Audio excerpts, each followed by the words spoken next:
అందరికీ నమస్కారం. నేను మీ దేవి. నీతో కలియక మధురమే 14వ భాగం. రచయిత శ్రీనివాస కుసుమ గారు. చాలా దారుణంగా మాట్లాడుతున్నారు మీరు. నాకు ఒక కూతురుంది నాన్న. నేనెలా అలా చేస్తాను? పైగా తను నా జానకి కూతురు. తను కూడా నా కూతురు లాంటిదే. పైగా అప్పటికే జానకి నాకు పిల్లల కోసం ప్రయత్నం చేశాను, కానీ అది ఎలా మిస్ అయ్యిందనేది తెలియదు. ఒకవేళ అప్పుడే సక్సెస్ అయి ఉంటే 1 నెల తేడాతో మాకు ఒక కూతురు ఉండేది అని అంటున్న కొడుకు చెంపపై చాచిపెట్టి కొడతాడు రామ్మూర్తి. నాన్న అంటూ, ఏంట్రా, నాకు మీలాంటి సంతానం ఎందుకురా? ఒకేసారి 2 పిల్లలు కవలలు పుట్టారు అని సంబరపడ్డాను నేను. కానీ కానీ 16 ఏళ్లకి ఒక టీచర్ని పొట్టన పెట్టుకుని ఇంకా జైల్లో ఊచలు లెక్క పెడుతున్నాడు వాడు. నువ్వేమో ఒక ఆడపిల్ల లైఫ్తో ఆటలాడుతున్నావు. నీకు ఏమాత్రం తేడా లేదంటూ ఏడుస్తూ కూర్చున్నాడు రామ్మూర్తి. అతని దగ్గరికి వెళ్ళి, ఏంటి నాన్న, నిజమే నేను చెడ్డవాణ్ణి. జానకి ప్రేమ నాకు కావాలనుకున్నా. అందుకే చీట్ చేసిన రాఘవుని చీట్ చేసైనా దక్కించుకోవాలనుకున్నాను. అది తప్ప అని అరిచాడు నీరజ్. ఏమంటున్నావురా అని అంటే, రాఘవ చీట్ చేశాడా, అసలు ఏమైందనేది ఇప్పటికైనా చెప్పు అంటున్న రామ్మూర్తితో చెప్తాను నాన్న అంటూ మొదలుపెట్టాడు. తమ్ముడు జైలుకి వెళ్ళాక మనం విజయేంద్ర ఫామ్ హౌస్కి షిఫ్ట్ అయ్యాం. అప్పుడే ఫస్ట్ టైం జానకిని చూశాను. అప్పుడు మీరు నన్ను కూడా నమ్మట్లేదు. అప్పటికే తమ్ముడు చేసిన పనికి నేనేం చేసినా, ఎవరితో మాట్లాడినా తప్పుగా చూస్తూ జానకి దగ్గరికి కూడా వెళ్ళనివ్వలేదు. నమ్మకం కోసం కష్టపడ్డాను. అప్పటికి జానకి ఏం అవసరం వచ్చినా రహస్యంగా హెల్ప్ చేసేవాడిని. అప్పట్లో మెరిట్ స్టూడెంట్ గా రాఘవ అక్కడికి వచ్చాడు. అతనితో ఒక్క రోజులోనే పరిచయం పెరిగింది. అనుకోకుండా ఒకరోజు జానకి కడుపు నొప్పి లేవడం, ఒకే దగ్గర కూర్చొని ఏడుస్తూ ఉంటే సాయంత్రం దాకా అక్కడే కూర్చుంది. తనకేమైందని నాకు అర్థం కాలేదు. మెల్లిగా తన దగ్గరికి వెళ్ళిన నాకు తన డ్రెస్ పై బ్లడ్ మార్క్స్ కనిపించాయి. దాంతో నాకు విషయం అర్థమైంది. మీరు నన్ను దూరంగా ఉంచడం జానకి కూడా చెప్పడంతో నేను హెల్ప్ చేయడానికి వెళ్తానన్న భయపడింది. అప్పటికే ఆమె ఉన్న పొజిషన్కి ఆమె దగ్గరికి వెళ్ళలేక కొన్ని ఐటమ్స్ కొని రాఘవ్ చేతికి ఇచ్చి జానకి ఇప్పించాను. వాడికి ఆల్రెడీ జాను మీద ఫీలింగ్స్ ఉన్నాయని నాకు తెలియదు. అప్పటి నుంచి తనకి ఏం అవసరం వచ్చినా జానకి చనువుగా ఉన్న రాఘవ్తో ఇప్పించేవాడిని. ఆఖరికి ఫ్లేవర్స్, గిఫ్ట్స్ అన్నీ కూడా. అక్కడికి చెప్పాను నాన్న, ఇవన్నీ ఇచ్చింది నువ్వని చెప్పకు, అలా అని నా పేరు కూడా చెప్పకు, నా ప్రేమ లాస్ట్ ఇయర్లో చెప్పేస్తా అని చెప్పాను. వాడు కూడా సరేనని అన్నాడు. అలా ప్రతి కోరికను నేనే తీర్చేవాడిని. చేతికి గాయమైన మెడిసిన్ తెచ్చి వాడికే ఇస్తే వాడే వేసేవాడు. ఏదైనా అర్థం కాకపోతే దాని గురించి ఒక ఆడియోలో నింపి జానకి ఇప్పించేవాడిని. తెర ముందు వాడు చేసే పనులన్నీ తెర వెనుక నేను సమకూర్చుకుంటున్నవి. అలా లాస్ట్ ఇయర్ వచ్చేసింది. అన్నీ డెకరేట్ చేసి ఒక స్పాట్ చూసుకుని మినుగురుల మధ్యలో ప్రపోజ్ చేయడానికని ఒక డ్రెస్ తీసుకుంటే రాఘవ్ కూడా అలాంటి డ్రెస్ తీసుకున్నాడు. ఏదో క్యాజువల్ గా తీసుకున్నాడులే అని అనుకున్నాను నేను. మొత్తానికి ఆ మినుగురుల మధ్యలో చాలా ఎమోషనల్ గా గడిచింది. తనని చూసిన మొదటి క్షణం నుంచి చెప్తూ ఒక రింగ్ ఆమె ముందుంచాను. అప్పటికే లైట్స్ ఆన్ అవ్వాలి, కానీ ఎందుకో ఆన్ అవ్వలేదు. సారీ, ఆన్ అవ్వలేదని చెప్పి ఆ రింగ్ ని జానకి తొడిగి ఆమె పర్మిషన్ కూడా తీసుకోకుండా తొలిముద్దు పెట్టుకున్నాను. ఆమె సిగ్గుతో దూరం జరిపి లైట్స్ ఆన్ చేయమని అంటుంటే సరే అని పక్కకు వెళ్ళబోయిన నాకు కాలుకేదో అడ్డుపడి పక్కకు పడ్డాను. అప్పటికే లైట్ ఆన్ అవ్వడం, రాఘవ అక్కడికి రావడం రెండూ ఒకసారి జరిగిపోయాయి. కాదు అని చెప్పాలి అనుకుంటూ రాఘవ ముందుకెళ్ళి చెప్పురా అంటే, ఏం చెప్పాలరా, ఆల్రెడీ చెప్పేసి రింగ్ కూడా పెట్టేశాను. థ్యాంక్ యూ రా అంటూ షాక్ ఇచ్చాడు నాకు. జానకి మా ఇద్దరి వంక అయోమయంగా చూసింది. అప్పుడే వెళ్ళి ఇది నిజం కాదు, ప్రపోజ్ చేసింది నేనని చెప్పబోయి రాఘవ అన్న మాటకు ఆగిపోయాను. కారణం మీరే నాన్న. వాడికి ఎలా తెలుసు నా తమ్ముడు గురించి నాన్న అంటూ, మీ ఇంట్లో అందరూ ఒకేలా ఉంటారనుకున్నా, నీ తమ్ముళ్ళ నువ్వు అనుకున్నాను, కానీ మా లవ్ సక్సెస్ చేసి ప్రూవ్ చేశావని అన్నాడు. ఆ మాటకి జాను కూడా చిన్న స్మైల్ ఇచ్చింది. అంటే జానకి కూడా వాడి గురించి తెలుసు. అందుకే తను నన్ను చూసి భయపడేది. ఏ నాన్న, నేనేం చేశాను? వాడి తప్పుకు నన్ను బాధితులు చేశావు. ఎందుకు నాన్న అందరూ ఇలా ఆలోచిస్తారు? ఒకరు చెడ్డవారైనంత మాత్రాన రక్తం పంచుకున్న మరొకరు చెడ్డవారైపోతారా? అలా అనుకుంటే మీరు మా కన్న తండ్రి కదా. ఒకవేళ మీరు అంతేనా? అందుకే నీ కొడుకులుగా మేము చెడిపోయామా అని అడుగుతున్న నీరజ్ మాటకి రామ్మూర్తి గారు నోరు పెగలేదు. అలాగే కళ్ళల్లో నీళ్లతో చూస్తున్నాడు. చూడు నాన్న, నీ చేత 5 వేలు ఉన్నాయి. అన్నీ ఒకలాంటివే కదా, ఒకలా లేవు. పిల్లలు కూడా అంతే, అందరూ ఒకలా ఉండరు, అర్థం చేసుకోండి అంటుంటే, అంటే నువ్వేం చేయలేదంటావు అంతేనా అంటున్న రామ్మూర్తితో, నేను చేయలేదు అని అనడం లేదు. నేను కేవలం తన శరీరం కావాలనుకోలేదు. అందుకే అసలు సంబంధం లేకుండా కూతుర్ని కని తన మీద ప్రేమను చూపించాలనుకున్నాను. అందుకే కాంట్రాక్ట్ పెళ్లి చేసుకొని నా మనసులో జాను ప్లేస్ని అలాగే ఉంచేసుకున్నానని అన్నాడు నీరజ్. అయినా నిన్ను నమ్మేదెలా? రాశి గురించి చెప్తే చంపేస్తాను, నన్నే బెదిరించావు. ఆ అమ్మాయిపై అగాత్యం చేయించాలని అనుకున్నావు, బాంబ్ బ్లాస్ట్ చేయించావు. మా వెంట ఇన్ఫార్మెంట్ పెట్టావు, జానును దాచిపెట్టి రాశిని బ్లాక్మెయిల్ చేశావు అని అంటుంటే, డాడ్ ఆపుతావా? నేను కాదంటున్న నీ ఆలోచనలు నా దగ్గరే ఆగిపోయాయి. నీకు నిషాన్పై అనుమానం అస్సలు రావడం లేదు ఎందుకు అని ఆవేశంగా అని మళ్ళీ తలనొక్కుంటూ తలదించేశాడు నీరజ్. ఏంటి నీరజ్ నువ్వనేది అంటుంటే కాసేపు మౌనంగా ఉండిపోయాడు నీరజ్. నీరజ్ ఇంకా ఏం దాచాలనుకుంటున్నావు? నిజం చెప్పని అరిచాడు రామ్మూర్తి. అమర్, రాశీలు ఒక ఇంట్లోకి వెళ్లారు. అప్పటిదాకా ఫాలో అయిన కార్ మరో 10 నిమిషాలు అక్కడి నుంచి వెళ్ళిపోయింది. మరో 10 నిమిషాలు ఒక పెద్ద లారీ వచ్చి ఆ ఇంటి ముందు ఆగింది. ఆ డ్రైవర్ ఆ లారీని చూస్తూ ఏదో రిపేర్ చేస్తూ ఉన్నాడు.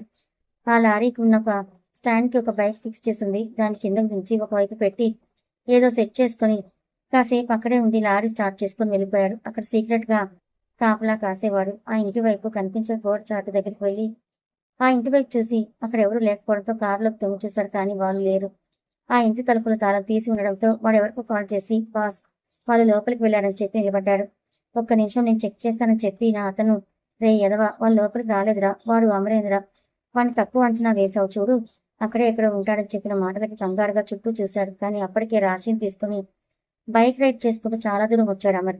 అమర్ మొహంలో నవ్వు చాలా భయంకరంగా ఉంది. అతని బాడీకి అతని తెల్ల షర్టు పంచితో బైక్ రైడ్ చేస్తుంటే అందరి మొహాలు ఆటోమేటిక్గా అతని వైపే తిరిగేశాయి.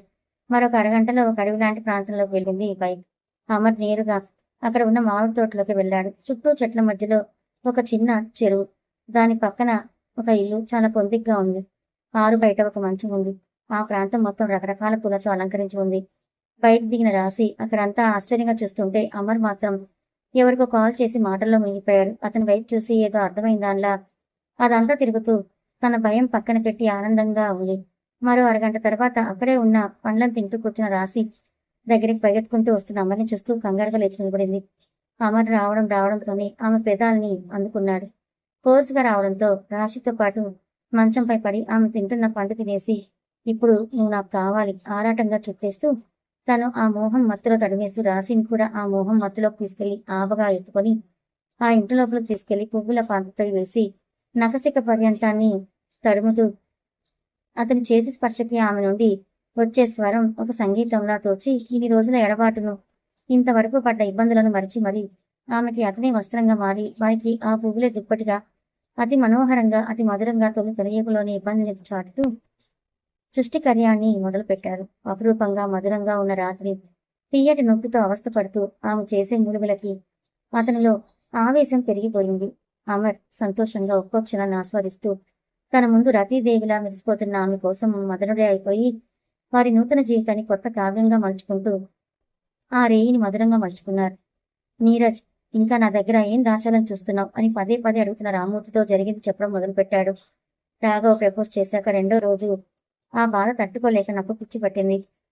ఎనలేని ప్రేమని వేరేవాడు రాకపోతుంటే ఎలా అని అనుకుంటూ ఒక బార్లో కూర్చున్నా. అప్పుడే డాక్టర్ నిల్సన్ ఏదో ఫ్రెండ్స్తో వచ్చాడని చెప్పి రామూర్తి వైపు చూశాడు. డాక్టర్ నిల్సన్ ఆ గైనకాలజిస్ట్ కదా అతను అని ఆ రోజు నాకు స్పృహలేనంతగా తాగేశాను. అదృష్టమో దురదృష్టమో డాక్టర్ నిల్సన్ అని చూసి అక్కడికి వచ్చాడు. అతని ముందు ఏది దాచాలని అనిపించలేదు. నాకు తాగుతూనే అంతా చెప్పాను. నన్ను గమనించి నా బాధ అర్థం చేసుకొని సెర్మన్ వల్ల పిల్లలు పుట్టడం గురించి మోసం చేసిన వాడికి బుద్ధి చెప్పి చూడు అని ఆయన నా మాటలు నా మైండ్లో ఫిక్స్ అయిపోయాయి. అతని మాటకు తలాడించి ఆలోచనలో పడ్డాను. ఆ తర్వాత ఆ బార్ నుంచి బయటకు ఎలా వచ్చానో నాకే తెలియదు.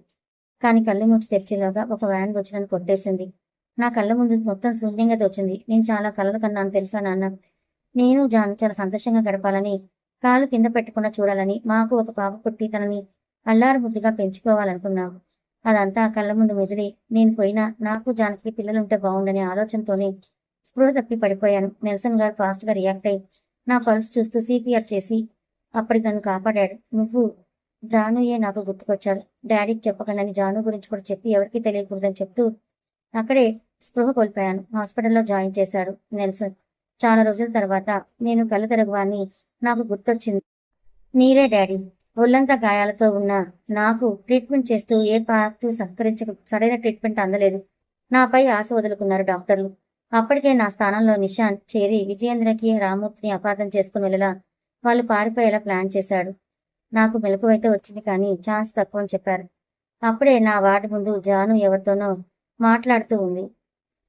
తను కనిపించగానే నాకు కొండంత బలం వచ్చింది. కానీ డాక్టర్ మాటలు విన్నాక పోనీలే నా సన్ని తీసి అక్కడ ఉన్న అమ్మాయి కడుపులో పెరిగేలా చేయడానికి రిక్వెస్ట్ చేశాను. అతనికి నా ప్రేమ రాఘవ మోసాన్ని నొప్పిక చెప్పి ఒకవేళ నేను బ్రతికితే ఎలాంటి పరిస్థితుల్లో అయినా నా జాను నేనే చూసుకుంటాన్న మాటకి నెల్సన్ ఒప్పుకున్నాడు. అంతేకాదు నాకు అన్నీ తెలుసు, నీ కళ నెరవేరినట్టే ఆల్రెడీ ఇట్స్ ప్రాసెస్ అని అన్నాడు నెల్సన్ గారు. కానీ అదెలా సాధ్యమో నాకు తెలియదు. అప్పటికే నాకు హాస్పిటల్కి వచ్చి 6 నెలలు గడిచింది. అటు తర్వాత మరో 2 నెలలకి పూర్తిగా నేను క్యూర్ అయ్యాను. నేను కాస్త కోలుకున్న తర్వాత మొదటగా జాను కోసం వెళ్ళాను. అప్పటికే 8 నెలలు కడుపుతో ఉన్న జాను కనిపించి నా గుండె ముక్కలైంది. నేను 2 నెలల క్రితం ప్రొసీడ్ చేస్తే 8 నెలలతో ఉండడం ఏంటని చాలా బాధపడ్డాను. నేను క్యూర్ అయ్యేపటికి 6 నెలలు పట్టింది. నెల్సన్‌కి నా ప్లాన్ చెప్పి 3 నెలలు కూడా కాలేదు అని నిరాశగా ఉండిపోయాను. నీ దగ్గరికి రావాలనుకున్న నాకు నిషాన్ నీతో ఉండడంతో ఎలాగైనా వాడు బాగుపడతాడేమో అని వెళ్ళిపోయాను. సరిగ్గా 2 సంవత్సరాలకు తిరిగి వచ్చిన నాకు నిల్సన్ దగ్గరికి వెళ్ళి చూడగా అక్కడ జానకి స్పృహ లేకుండా కనిపించింది. దాంతో ఇక ఏం చేయాలని ఆలోచించి ఇక్కడి నుంచి జానుని తప్పించాను. తనకి ఒక గాయం వల్ల కోమాలో ఉంది అని చెప్పడంతో ట్రీట్మెంట్ చేపించాను. కానీ నేను చేసిన ఒకే ఒక తప్పు నాకు తనకి ఒక పాప. ఆ కళని నిజం చేయాలనుకోవడమే. అలాంటి పరిస్థితుల్లో కూడా ఒక డాక్టర్ని తీసుకొచ్చి టెక్నాలజీ ద్వారా అప్డేట్ అయిన వైద్య రంగం వల్ల మా ఇద్దరికి ఒక పాప పుట్టింది. నా బంగారు తల్లి పుడుతూనే తల్లిని కోమా నుంచి బయటకు తెచ్చుకుంది. నొప్పుల కారణంగా జాన్కి కోమా స్టేజ్ నుంచి బయటపడింది. ఆ తర్వాత జానులో కదలిక తెలియలేదు. ఫీడింగ్ లాంటి వాటికి ఎలాంటి బాధ కలగలేదు. కానీ జానకి అన్నీ చూస్తూ అన్నీ వింటూ కూడా ఏ విధంగా రెస్పాండ్ అవ్వలేదు.